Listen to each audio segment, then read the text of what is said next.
And welcome back. Now let's learn about what a pointer is. Exciting. We titled this Bugs and Pointers because really this is the source of so many bugs. It's so sad to share with you. This is like giving you a very sharp-edged thing with the blade and don't cut yourself. Well, you're gonna cut yourself and you're gonna have bugs thanks to pointers. So pointers are the reason for this whole thing, but they're powerful. We'll talk about that the last slide. We'll talk about why we use pointers in the first place. So more about variable declaration. So mostly it's similar to Java, except that Java declares variables and it gives them a default value that makes sense for that variable. If it's a number, it gives it 0 probably. Not in C. C, when you make a new variable without giving it a value, garbage. I'll say it again, garbage. It has no idea. It's a box and it's unknown inside. That's the source of a ton of problems. So you have to always make a new variable and then initialize it before you can use it. You could have used it in Java and you might have gotten lazy and just started using, oh, there's 0. I make a new counter. It would probably default to 0. Let me now, as accumulator, let me add numbers to it. No, you got to declare something. If it's garbage in and just keep adding some numbers into it, it's going to continue to be garbage. So you got to make sure this. So here's some example declarations. You used to have to declare things at the top. So int a is b, int a is 0, b is 10. In ANSI C, you couldn't do this. In 1986, you couldn't do this. For int I is 1. That's a really standard thing to do in Java. You can't do that here. But you can do it in C99 and beyond. You can just say for int I is 0. So I kind of mentioned that before, but it's useful to know. So, undefined behavior. Undefined behavior in C means it's unpredictable. It might run 100 times on one computer and then the 101st time doesn't work. Or it might be great in this computer, the same code, don't touch it, I compile it for this computer and that doesn't work. Or I upgrade the OS and the program doesn't work anymore because of a new library change. All these things are undefined behavior and a lot of these things are really challenging to find.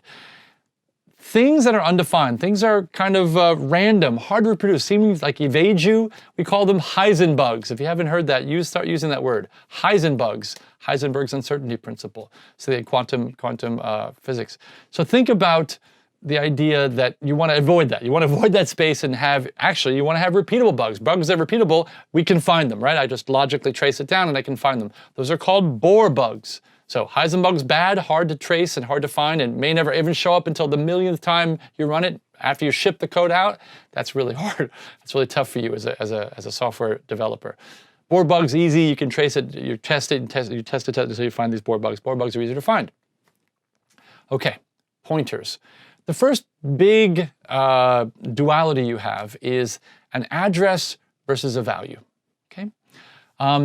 For now, we're gonna live in an abstract world in which all of your memory you're gonna have access to and be able to control is one really big array, an infinitely big array.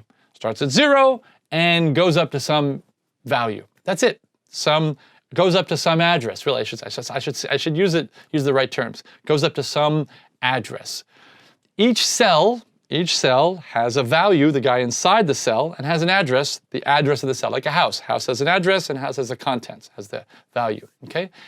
Because we start from 0, does it make sense to use ints, signed or unsigned numbers as your addressing mode?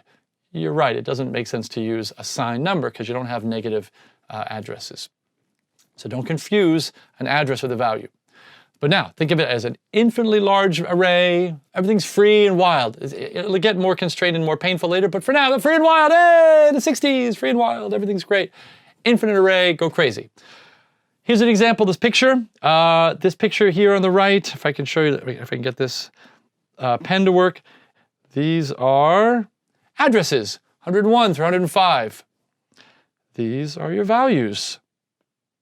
104. So the house at 104 holds the value 23, okay? So for now, understand that. I have another house holding 42 somewhere longer down there, okay? A pointer.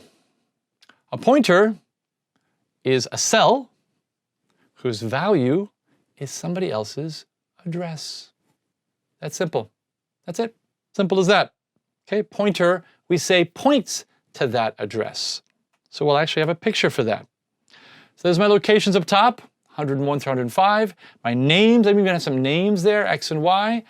What's X's address? 104. What's X's value? 23. I'm gonna make a new guy. Oh, I have a new variable. I don't know where it lives. I don't know its address. But for P to point to X and to have access to X means what should be in P's cell? Anybody? Anyone? Anyone? Bueller? Bueller? That's right, 104. So if P points to X, it means that X's address is in P's cell or is P's value, okay? Not too hard. Here's some syntax. So the way I declare and tell C that P is going to be a pointer, it's an integer, it's a pointer to an integer, that's what it says. It tells it, I'm now gonna hold a box, and the box, I'm gonna have a value inside of, I'm gonna live somewhere, I'm gonna have a value inside of me. That value, if I were to follow it, is going to be an integer in that location. That's what that says. P points to an integer. The next line says that P equals address of Y. I say, don't you say ampersand? No, P equals address of Y. Read that as address of Y. P now, if P by the way, the first line, what's the goal? What's P store after that first line? Garbage. It's a box. It had garbage inside of it. Remember a line ago, it had garbage in that side of that box. I showed it as blank, it's really garbage. P equals address of Y. It says, P's gonna now get the address of Y and put it in P's value. Now, how do you use it? Well, star has this kind of overloaded idea. So if you're declaring it, star says to the C compiler, I'm gonna make this a pointer. But if I'm using it and I wanna I say, I got a pointer P, I wanna follow the pointer to get whatever value is behind it, then you're gonna say star P again. You're gonna say star P there. And by the way, that star P could be on the left side or the right-hand side of the equal sign. If it's on the right-hand side of the equal sign, as it is here, it's getting the value out of it and storing it in Z. You could have swapped that and said star P equals Z, which would take Z's value across the equal sign and stuff it in wherever P, not into P, wherever P is pointing to, okay? Which is here Y. Y would have gotten a new value. Y would have gotten Z out of that, okay? By the way, it's called dereferencing. That's really important. That's the dereference operator. So, let's see this actually a piece of code. Let's do this. So, int star P and X. What do P and X contain? Garbage. Exactly right. Nothing. We have no idea. Okay? X equals 3. Well, now I know X's value is 3. If I say P equals address of X, what I love about this picture here on the right is that I don't actually care where X lives. You shouldn't need to care where X lives. Wherever X lives, P now can get to it. That's what's really nice. So it'll be the address. I don't really care what it is. Is it 5? Is it 27? Is it a million? Who cares? It just knows that P can connect to X and get its value and write X's value for it. It's kind of nice. It's like giving some of your key to your house. They can now get in and do your thing there. Pretty cool. How do you get the value of it? Here's how you get the value of it. So I just showed you this on the previous slide, but this is actually a line of C code. P points to, and now star %D says treat it as a signed integer and say go follow it and say it's going to pay 3. Because star P is now kind of the same as X. So if you see star P, you can kind of think of it as X, actually the same way. Kind of neat. And again, as I mentioned before, the star is being used in 2 different ways here. It's being used both to declare P as a pointer to an integer, and it's being used to dereference it as well. So how to change a value a variable pointed to? Well, you can use the dereference in front of the equal sign. So here's this P, and now star P equals 5. And this is, I'm going slowly through something I kind of said before, but guess what? Now, X's value got 5 because I followed it. This is the example of having star P on the left-hand side of the equal sign. Nothing special there. So now we can use pointers. Let's try to do something really cool. I want to add 1. I have Y here at the higher level. Maybe it's at the main level or global level. I'm probably in main. I'll just say I'm in main. And I've got Y bound as 3. And now I got this add 1 guy, and I want to change what Y is. So I'm going to call add 1 of Y, and I want Y to have a new value. Does Y have a new value? Let's see. Is Y 4? Yeah, Y is still 3. Why is that? Because C and Java are passed by value. The system says, oh, here's add 1 of Y. The system says, hey, Y, what's your value? Y says, I'm 3 before you called me. In the call right before add 1, I was 3, so 3. And only 3 gets transferred to X. X has no connection with Y. So now X is 3, local variable X is 3, the local variable X becomes 4. When it's all done, Y doesn't change. That X changed, they're 2 different guys, and Y stays the same. So I gotta figure out a way, boy, I wish I knew a way, using the things I just kind of learned a slide or 2 ago, to change Y at the top level by a subroutine, add 1. Boy, I wonder how to change add 1. Pointers. So now watch this, and watch Watch and learn, watch and learn. Add 1, I don't pass in y, because that just passes in the 3. I want to pass in the address. Remember the 123, whatever the address of y is? I want to pass that in. And I have to declare the argument of add 1 to be a pointer. And now it's receiving the address. So now, in fact, the two guys, I have y and I have a pointer, but it's in the subroutine now. So my subroutine can get access to y. And by saying star p equals star p plus 1, grabs the value of y. It was 3. Gets a 4 plus 1 is 4, stuffs it back into y. Follows the pointer, stuffs it back into y. Look at that. Int y is 3 at the end of that program. Y is now 4. Do a little shimmy, do a little shimmy, do a little shimmy. Pretty cool. All right? So that's how you can change a value at the top level by using a subroutine, but you got to use pointers for that. Pretty cool.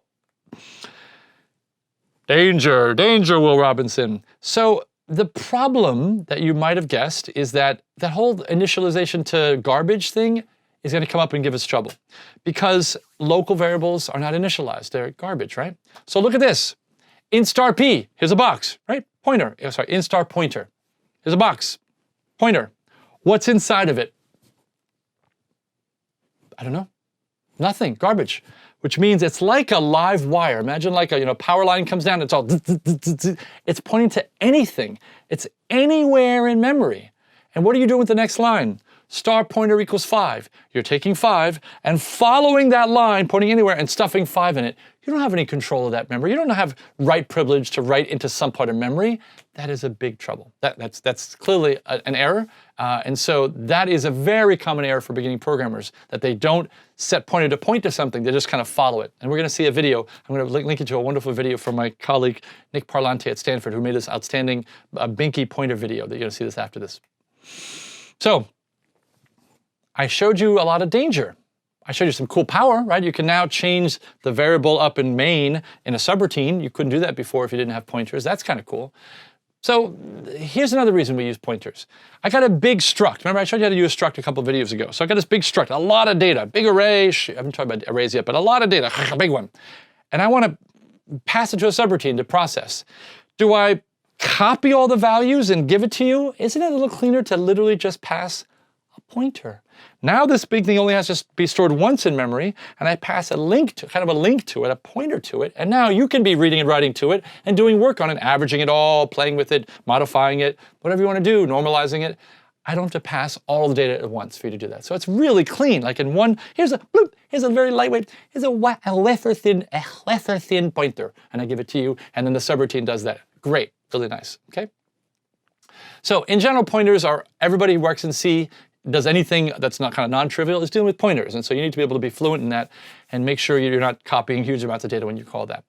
Drawbacks, and we're going to see drawbacks. I told you about bugs and pointers. There's bugs and pointers and bugs and pointers. We're going to show about, I feel like every other slide is, here's how you can shoot yourself in the foot with pointers. Like it's just really hard. Memory management and pointers are really hard, but they're really powerful. I mean, having full access to the raw, it's like, as I mentioned before with my analogy, take all the, the grill stuff of a car and you got an engine and then it's like, wow, look how fast this is. They can tweak it in here and add some carburetor and add some nitrous, but you can put your finger and lose your finger too. And that's really what C is like. C is just like an engine. It's like a car without any protection of anything. It's like the road is zoom, zoom. Like your feet are just, if you put your feet down, it'll be short.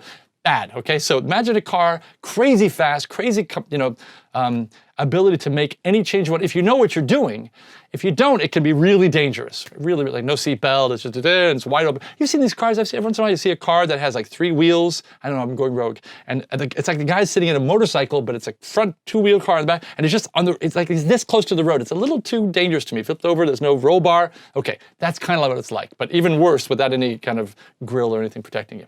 All right? Having some fun. We'll see you at the next video.